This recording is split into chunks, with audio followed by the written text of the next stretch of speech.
I grew up in a divorced family, and for most of my early life, I ached over my father's absence. And years later, my husband and I took our two elementary-age kids to see my dad and my stepmom. We had just finished dinner at their house when the family began to clear the table, leaving just my dad and me alone.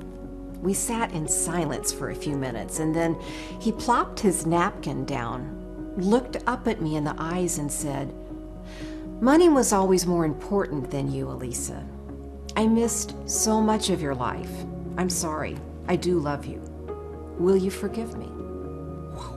Will you forgive me? Well, the pleaser in me almost brushed off these four words like crumbs from the table.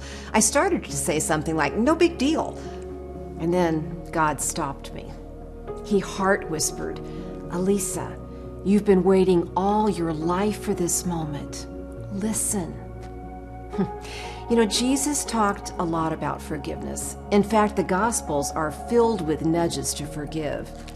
Matthew chapter 6, verse 14 says, "For if you forgive other people when they sin against you, your heavenly Father will also forgive you." Why might this matter? Well, maybe because forgiveness is the soil in which the future grows.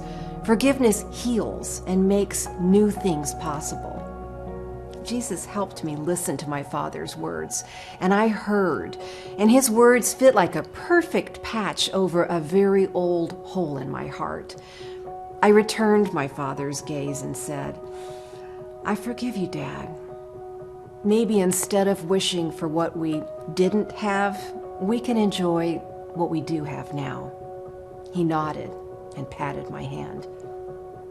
When someone brings you an apology, how will you respond?